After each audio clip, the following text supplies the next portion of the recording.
El 9 de marzo de 2003, el presidente Evo Morales promulgó la Ley 348 para garantizar a las mujeres una vida libre de violencia, un importante hito para un país que tiene algunas de las cifras más altas de violencia contra las mujeres y niñas en Latinoamérica. La aprobación se produjo unas semanas después de que una periodista boliviana fuera asesinada por su pareja, una muerte que desató numerosas protestas ciudadanas y aceleró la puesta en marcha de la nueva ley. En la actualidad, según los datos, 7 de cada 10 mujeres sufren violencia de todo tipo, siendo la física y la psicológica la más frecuente. Esto desvela que hace falta trabajar en esta problemática que pone en riesgo la salud e integridad de las mujeres y de gran parte de su familia. La ley 348 posibilita a la mujer que ha presentado la denuncia, y si esta denuncia resulta ser primera vez, ¿no? Existe la posibilidad de que ella solicite cerrar el caso con una conciliación, solicitando una conciliación,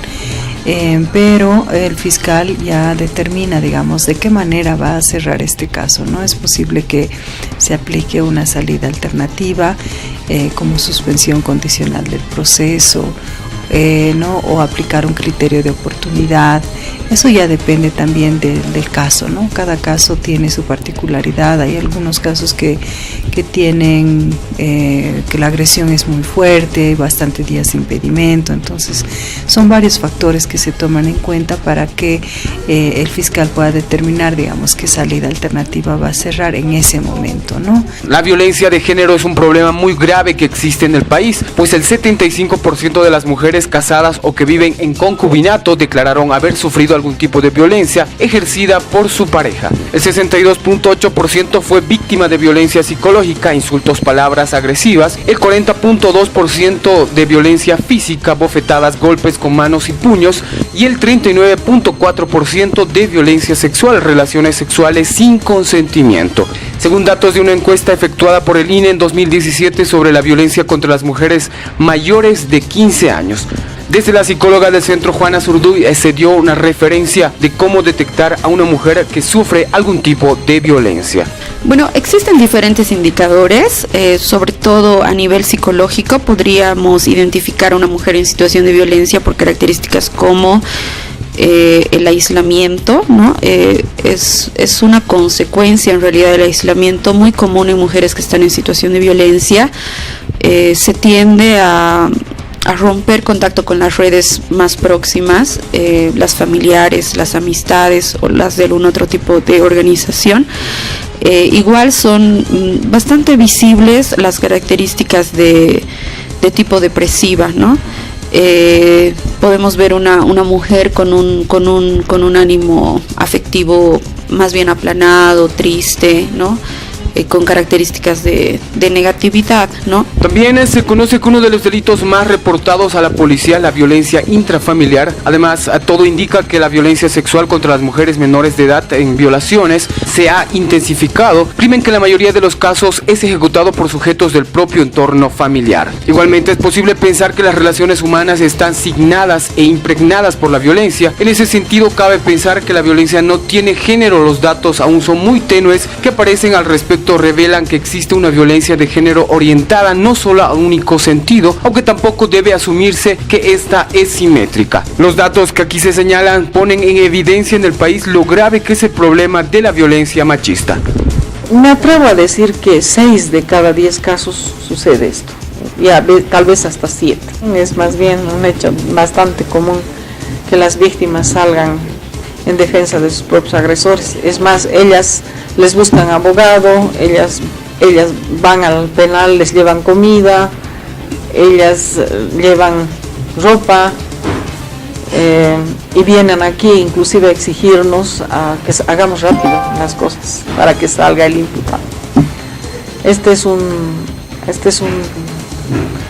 mal psicológico que se llama el síndrome de Estocolmo, en que la víctima está tan depreciada en su autoestima, tan desvalorizada, que cree que sin su agresor no es nada. Muy pocos casos llegan en realidad de violencia, llegan a juicio. Generalmente estos casos en los que se concilian vuelven posteriormente con otras denuncias, ¿no? O sea, la mayoría, no digamos todos, a veces sí los imputados toman el tratamiento psicológico, etcétera, ¿no? Otros incumplen totalmente y vuelven a agredir. Entonces ya en esos casos la Fiscalía ya no otorga salidas alternativas. Al menos 447 mujeres han muerto a causa de la violencia machista desde 2015 hasta enero de este año en nuestro país, donde cada 3 días es asesinada una mujer, denunció la Coordinadora de la Mujer, una organización que agrupa en el país a 26 entidades defensoras de igualdad de género. Y es que según un reporte, 87.718 casos registrados por el Ministerio Público entre 2014 y 2017, esto por infringir la ley contra la violencia machista, solo el 36% derivó en una sentencia. Según datos de la Fiscalía Boliviana citados por la coordinadora, en 2017 se registraron 30.351 denuncias, de las cuales 4.708 casos fueron delitos de orden sexual, lo que significa que cada día 13 mujeres son víctimas de estos delitos en el país. Los datos que nos da la Fiscalía son realmente alarmantes. Ya tenemos cerca de 70 feminicidios en Bolivia hasta este mes. En Sucre tenemos 6 feminicidios. Hablamos de miles de denuncias por agresiones sexuales a mujeres, a niñas. Hablamos de cientos de miles de violencia psicológica.